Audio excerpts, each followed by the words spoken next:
well-regulated militia be necessary to the security of a free state, the right of the people to keep and bear arms shall not be infringed. Welcome to another edition of Bearing Arms, Cam and Company. My name is Cam Edwards. I am glad that you are with us today. Coming up on the program here in just a matter of moments, Mr. Steve Gutowski is going to join us from the Washington Free Beacon. We're going to talk about what happened around the country over the weekend. It was another violent weekend, maybe one of the most violent weekends that we've seen, actually, in terms in recent over the last few weeks. Obviously, you go back to early June where we had riots taking place in Minneapolis and a number of other cities. Then things sort of calmed down a little bit. But this weekend, I don't know, just a resurgence of violence around the country. In Richmond, Virginia, which is about an hour from where I am, in Farmville, Virginia. We'd had about 3 weeks where things had been pretty quiet. Not the case in Richmond over the weekend. There were arrests. There were shots fired. In Austin, Texas, a protester was shot and killed when a group surrounded a vehicle. The driver of that vehicle, a licensed concealed carry holder, firing shots, killing that 28-year-old protester. And then as he sped away, shots were fired from another concealed carry holder who was another protester there. Both of those individuals taken in custody by police, but they've also both been released. The investigation into that shooting continues. In Louisville, Kentucky, we had the NFAC, the Not Around Coalition, gathering together along with some of the 3 percenters. Now, they were not actually on the same side. They were on opposite sides of the street. Thankfully, that was actually one of the calmer events of the weekend, although there was a negligent discharge from one of the Not Around Coalition members that resulted in, I believe, 3 people being taken to a local hospital there for thankfully non-life-threatening injuries. And then in Seattle and in Portland and in Oakland, you had massive amounts of violence, dozens of arrests in those cities, 10 people shot in New York City, not protest-related, just a continuation of the spike in violent crime. So with that as the setup, one of the things that I want to talk with Stephen Gutowski about is whether or not we are entering into a new phase of this unrest. As I said, in the immediate aftermath of the death of George Floyd, when you saw these riots erupt across the country, that was, I think, far more spontaneous than what we are seeing in cities across America right now, which appears to be much more organized, and I don't want to say thoughtful, but a certain amount of pre-planning going into the protests and the destruction that is taking place. And I do count those as 2 different things. I can recognize a peaceful protest when it happens. I can also recognize individuals that are out to destroy and to tear down. In fact, interestingly enough, the NAACP in Portland came out over the weekend and basically said, listen, all of this destruction, the nightly attacks on the federal courthouse in downtown Portland, the squaring off with law enforcement, all of this is a distraction from why we were out here to begin with, talking about, problems with the criminal justice system in Portland and problems with racism. And now that's all being turned into, an afterthought because you have these mostly white Antifa types who are out there using this as an opportunity to do battle with law enforcement. So is that what things are going to look like here for the next few months? Are we going to see more of that type of violence? Is it less, again, about a spontaneous protest and more about these attacks on our law enforcement, and frankly, for some of these goofballs, an attack on our way of life, an attack on capitalism, an attack on the foundational systems of this country, an attack, frankly, on a representative democracy. That's where we started our conversation with Steve Gutowski of the Washington Free Beacon. Take a look and a listen. Mr. Gutowski, sir, it's good to talk with you today. Thanks for coming on the program. Hey, Cam, how you doing? I am doing okay. I got to say, I'm liking the longer hair, the longer beard. At some point, I'm catching up. Yeah, you are catching up. It's good. I like it. Pretty far away, but well, listen, and you're going to win on the hair. because there's no way I'm growing out the bald true. mullet. That's not going to happen. I got hair for days up here. I don't know what to do with it all, but it sits nicely under this hat. So, exactly. Well, listen, I wanted to have you on the program because it seems to me like, we saw obviously a lot of protests and violence this past weekend, including, some involving firearms in Austin, Texas. You had a 28-year-old protester who was openly carrying an AK-47 who was shot and killed by a driver in a vehicle who's a concealed carry holder, as that driver was apparently being surrounded by some of these protesters in downtown Austin. As that driver speeds away after the shooting, another concealed carry holder fires shots at the driver. Both of those individuals taken into custody. They've both now been released while the investigation continues.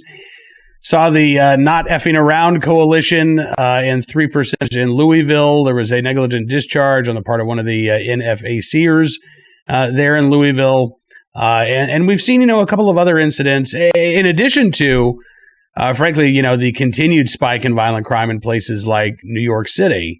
So I'm wondering, Stephen, it seems to me like this past weekend, again, a lot of violence, a lot of protests, but it looked very different than what we saw, let's say, early June in Minneapolis. I mean, this wasn't a spontaneous, outpouring of violence on the part of thousands of individuals. The numbers are smaller, but it seems like this is now, almost a conflict, almost unrelated to the death of George Floyd. It now seems like this is almost, an attack on the U.S. government or the status quo, the society status quo at the moment.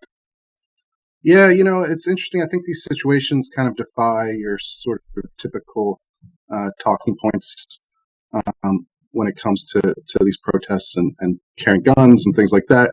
There's a lot of nuance here. We don't really know exactly what happened in Austin with the death of that one protester. There's videos, but they're far away from and they don't really capture the actual incident. And there's sort of conflicting accounts from witnesses, and so it's hard to say for sure what is going on there. And then you have the NFAC and the 3%ers, and you've got this situation where as Second Amendment advocates, you want to see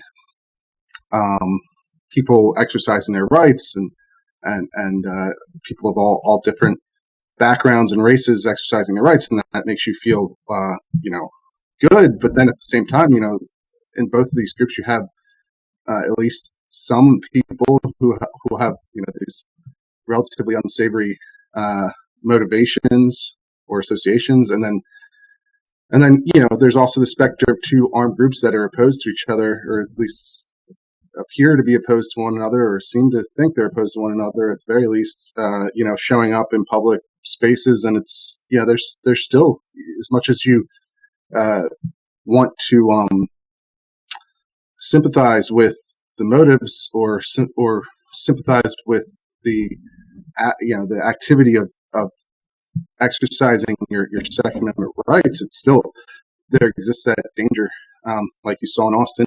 I mean, both those guys apparently had concealed carry licenses in Austin, and it's unclear why that escalated into violence at that point. But I think it reinforces the fact that that's the potential anytime you have two groups who are armed come up against one another, even if they have a right to be there and right to be armed.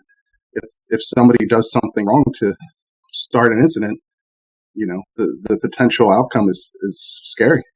What do you make of Austin Mayor Steve Adler, who said that too many guns? That was his take, basically. The investigation, as you say, continues, but Mayor Adler knows just too many guns. We've seen a lot of people say that the increase in gun sales means that the gun control movement is over. I'm not convinced of that.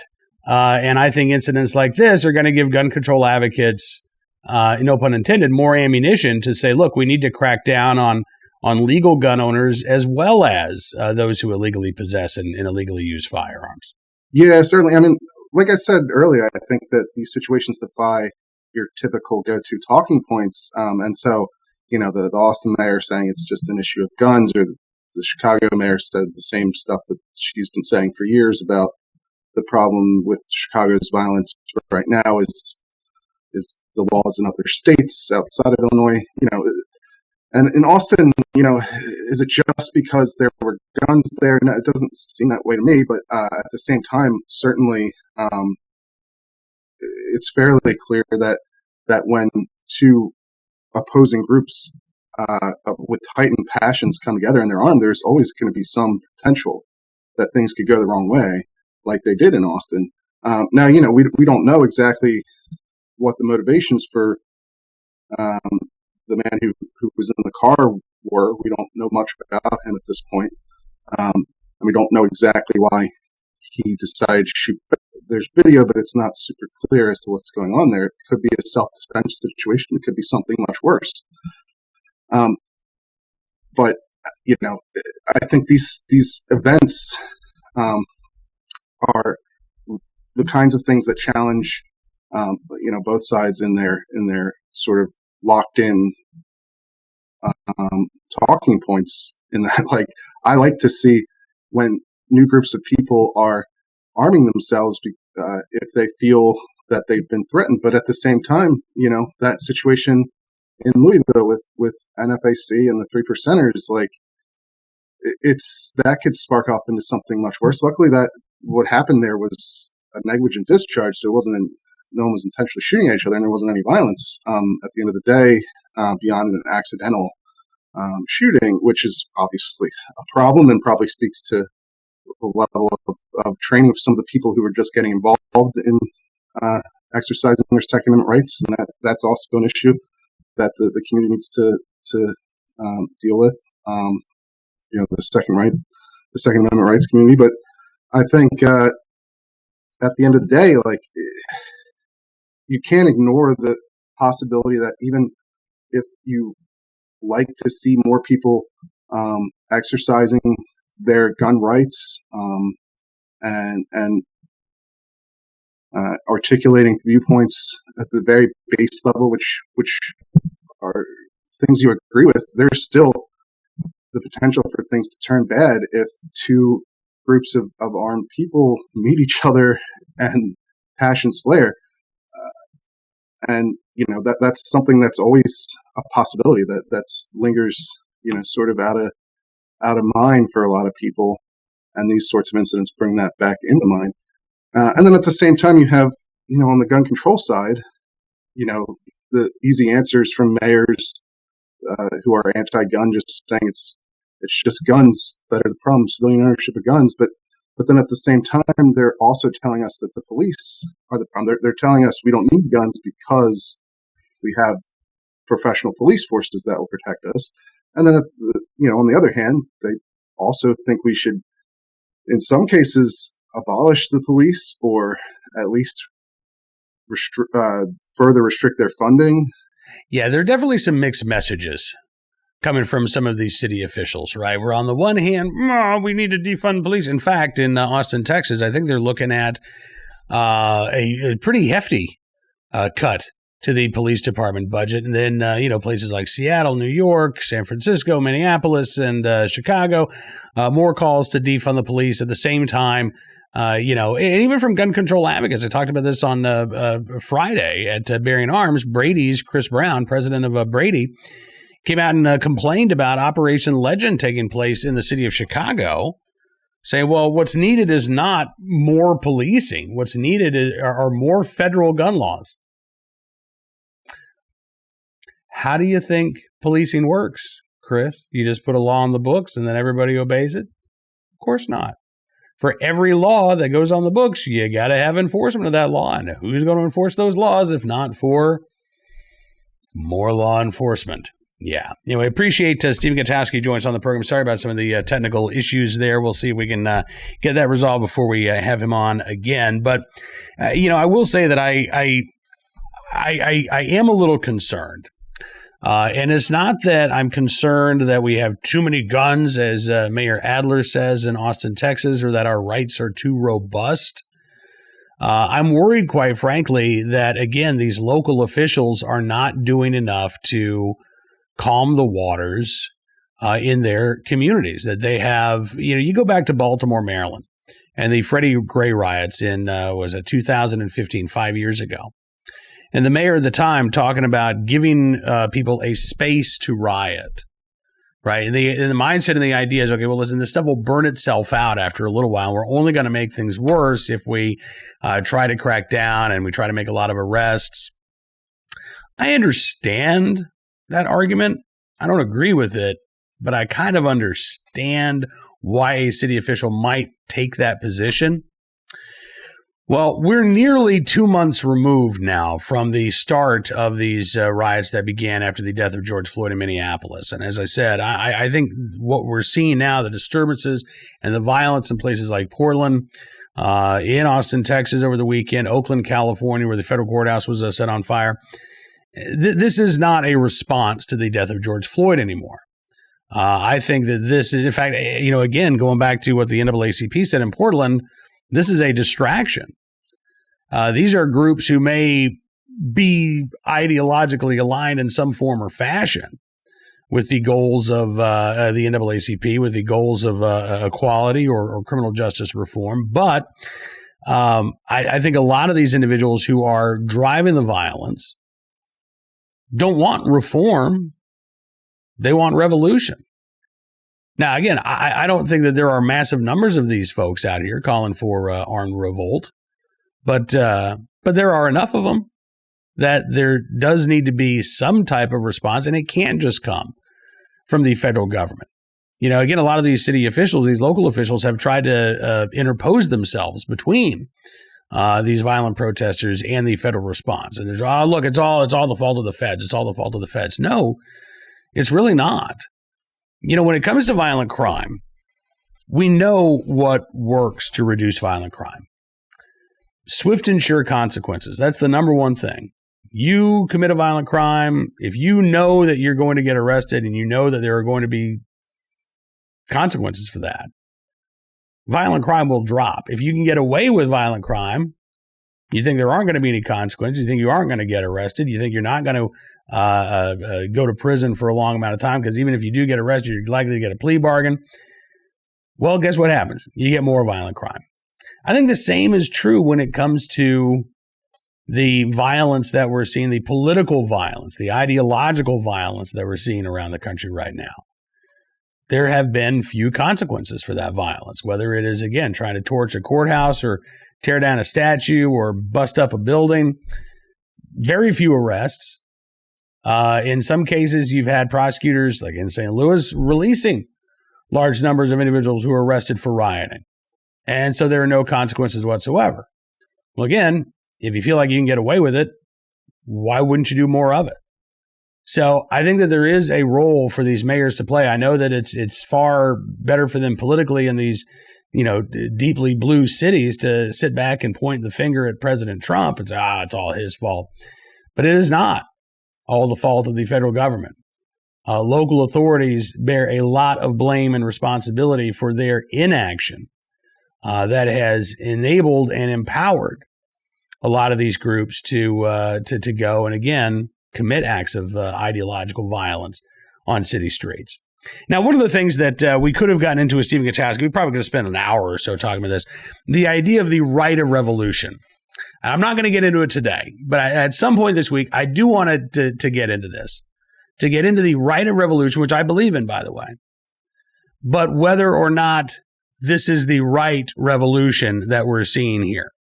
Because we're now starting to see in Portland anyway, some of these protesters are literally draping themselves in the American flag, and they're trying to use much more red, white, and blue imagery as opposed to, hammer and sickle imagery, which was much more prevalent a couple of weeks ago. And I think that to compare, let's say, the Founding Fathers and the War of Independence with the type of war that Antifa wants to bring to the United States, I think they're very, very different motivations, and how those two revolutions, or how the first revolution began, versus how they hope that this new revolution will go. Again, I think that there are some fundamental differences, both from an ideological perspective and a practical perspective. But we'll get into that at some point later on this week. Right now, let's get to today's Armed Citizen story, our good deed of the day, our recidivist report. We'll start there with a story out of Davenport, Iowa, where police have made an arrest in a shooting back in June. As it turns out, this individual, well known to police, although, again, not many consequences, exactly what we were talking about just a couple of minutes ago, 21-year-old Quashon Terrell Lee, now charged in a shooting incident back on June 14th. He's been charged with one count of intimidation with a dangerous weapon. He's also charged with being a felon in possession of a firearm. That's a Class D felony, carries a prison sentence of 5 years. One count of intimidation with a dangerous weapon, by the way, carries a prison sentence of 10 years. Yeah, okay. So, according to arrest affidavit, back on June 14th, officers sent to the Castlewood Apartments to investigate a shots fired incident in which Lee allegedly brandished a handgun and fired several shots at a moving vehicle in the parking lot. The vehicle was struck several times, had bullet holes in the front driver's side door. The driver's side rear window was shattered. I don't know why, by the way, this is intimidation and not attempted murder. There were numerous children playing outside at the time of the shooting. Another bullet also struck a parked vehicle. Police arrested Lee last Thursday after responding to a report of a stolen vehicle. They located the car. He was seen running from the vehicle after he was captured. Officers seized 4 bags of marijuana, weighing 20.9 grams. Not a whole lot. He was charged with first-degree theft as well as possession of a controlled substance first offense, which is a serious misdemeanor. He's also charged, by the way, with domestic violence, stemming from an incident on July 18th, during which he is alleged to have punched the mother of his child in the face and then kicked her while he was on the ground. Mr. Lee does not sound like the most upstanding of citizens here. He is being held as of Friday night anyway on a cash-only bond totaling just $31,000. Now, here's the thing. Back in March 19th, Lee was sentenced to a term of 2 years probation after pleading guilty to a charge of being a felon in possession of a firearm. Yeah, how about that? That stems from a case back in 2017 when Lee was sentenced to 5 years in prison for a Class D felony charge of interference with official acts involving a firearm. He was placed on work release after, again, 5-year prison sentence in July of 2017. November 9th of 2018, he's put on work release. Then March of 2019, he was placed on parole. His parole in that case ended in November of 2019, which is amazing that he was sentenced to 5 years in prison, and he wasn't even on parole after 2.5 years. He's got juvenile convictions, including charges of assault causing bodily injury, 2 counts of second-degree robbery, as well as escape. So Mr. Lee's been in trouble with the law here since before he was 18 and has yet to receive any serious time. Again, go back to 2017, that 5-year prison sentence gets turned into, a little more than a year behind bars. Within 2.5 years, he's not even on probation. And then in March of this year, he's sentenced to 2 years probation for being a felon in possession of a firearm. So chance after chance after chance after chance for the criminal justice system to actually deal with this individual seriously. And time again, gets a slap on the wrist, sent on his merry way. I have no doubt that that is the most likely outcome for Mr. Lee's most recent case. And again, if you're 21 years old, you've got multiple felony convictions, you've been busted time and again, and there have been little to no consequences for that, what impression does that give you of the criminal justice system? Do you not think to yourself, I can get away with this? And even if I'm caught, not much is going to happen? Why wouldn't you think that if that's been your experience over the years? And unfortunately, that has been the experience for Mr. Lee there in Davenport, Iowa. On to our armed citizen story of the day from Dallas, Texas. Covered this at Bearing Arms a little bit earlier today. Shooting at a Dallas bar stopped by armed patrons. Again, we can talk about sort of the coronavirus-related craziness and whether or not this is having an impact on more of us than we might think. But it was Saturday night around midnight. A sports bar having its opening night. They're doing temperature checks at the door. They're trying to keep the capacity down. According to witnesses, it was a pretty laid-back environment, but there were 3 guys that tried to get in and were told, sorry, man, we're at capacity. You can't come in. One of these guys then goes back to his car, grabs a rifle, comes back, starts shooting. injures 3 people. One other woman was injured by flying glass, apparently. And then he walked to the rear of the building, where, according to authorities, quote, several armed patrons returned fire, sending that suspect fleeing along with his 2 buddies. Now, no arrests have been made. We don't know who this individual was, but we do know that this could have been a far worse situation had those armed patrons not been there to return fire when this guy started attacking people inside of that sports bar there in Dallas, Texas. We'll try to get more info for you on that case and bring it to you as it becomes available. Finally today, our good deed of the day from Vicksburg, Mississippi, where a police officer in the right place at the right time and willing and able to do the right thing to save a Vicksburg woman. WJTV reporting that Officer Matthew Barnes has been with the Vicksburg Police Department for almost 5 years. He said what happened to him on Friday night, not what he was expecting. He said, we had a call about an erratic driver. Said the driver was seen swerving all over the roadway. And then a couple minutes later, they got another call about a woman who had been passed out behind the wheel at the intersection of Clay and Cherry Street. Matthew Barnes says, I was the first officer on scene. The car was actually rolling when I got there. So he jumped into action, put the car in park, got the woman out of the car. He said if it had not been for the help of others in this situation, though, they might not have been able to get the woman out. He said another citizen who helped me, and thank God she was there, went to her car and got a hammer. She gave me the hammer. The other bystanders held the vehicle from moving. I was able to break the back window of her vehicle, reach in to unlock the door. Then I jumped in the vehicle, threw it in park, and then we were able to get her out. He said, it's awesome to see right now, especially with the times that's going on, to know that people were willing to jump into action and to risk themselves to help somebody else like that, because anything else could have happened in that situation. We don't know exactly what was wrong with the woman. Police say it was a medical emergency, so it does not appear that this was a overdose or something of that nature. Officer Barnes says he's working to get in contact with the woman, but says in the meantime he is glad to be able to protect and serve the people of Vicksburg with the help, apparently, of the people of Vicksburg as well. So in the right place at the right time, willing and able to do the right thing. Officer Matthew Barnes and that unidentified woman who was able to help him with that woman in distress. We appreciate both of their good deeds, and we thank them very much for their service. That is going to do it for this edition of Bearing Arms Cam and Company. I want to thank you for being a part of the program today as well. We will be back tomorrow with more of the latest Second Amendment news and information from all across the nation. But in the meantime, be well, be safe, be free, and we'll see you soon with another edition of Bearing Arms, Cam and Company.